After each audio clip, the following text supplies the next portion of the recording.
Hello sir, మీ retirement amount ని ఎఫ్డీలో పెట్టుబడి పెట్టాలనుకుంటున్నారు కదా? అలా అయితే మా బ్యాంక్ మీకు 9% వడ్డీ రేటును ఇస్తుందని చెప్పడానికి ఫోన్ చేశాను.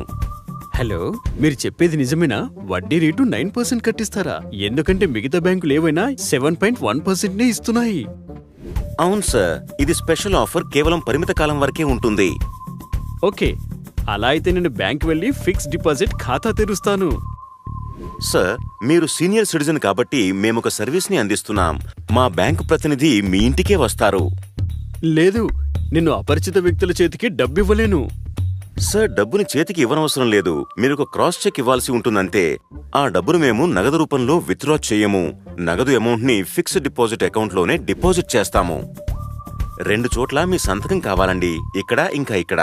తక్కిన అన్ని డీటెయిల్స్ నేను నింపుతాను. నేను రాజు తరపున వచ్చానండి. రాజు పేరు మీద ఫిక్స్డ్ డిపాజిట్ అకౌంట్ తెరిచేందుకని. ఇదిగోండి ఆ చెక్. సార్, ఇదిగోండి మీ fixed deposit receipt. Overdraft. Sir, నా ఫిక్స్డ్ డిపాజిట్ పైన ఓవర్ డ్రాఫ్ట్ ఉంది, కానీ నేను ఓవర్ డ్రాఫ్ట్ తీసుకోలేదు. ఒకసారి చెక్ చేయండి. సార్, ఇటు చూడండి. మా దగ్గర మీరు సంతకం చేసిన ఓవర్ డ్రాఫ్ట్ ఉంది. మీ దగ్గర ఉన్న ఆ ఫిక్స్డ్ డిపాజిట్ రిసీట్ నకిలీదండి. మీ ప్రతినిధి ఒరిజినల్ రిసీట్ ని తన దగ్గర ఉంచుకుని ఇప్పుడు దాని ఎఫ్డీపై ఓవర్ డ్రాఫ్ట్ గా వాడుకున్నారు. ఇప్పుడు తను తెలివిగా అమౌంట్ ని తన అకౌంట్ లోకి క్రెడిట్ చేసుకున్నాడు. అయ్యో, నేను కష్టపడ్డ డబ్బంతా పోయింది. నేను అపరిచిత వ్యక్తులని నమ్మకుండా ఉండాల్సింది.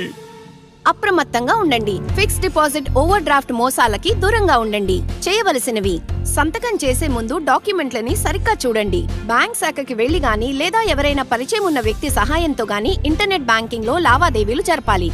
చేయకూడనివి: ముఖ్యమైన దస్తావేజులని, చెక్కులని తెలియని వ్యక్తుల చేతికి ఇవ్వకండి.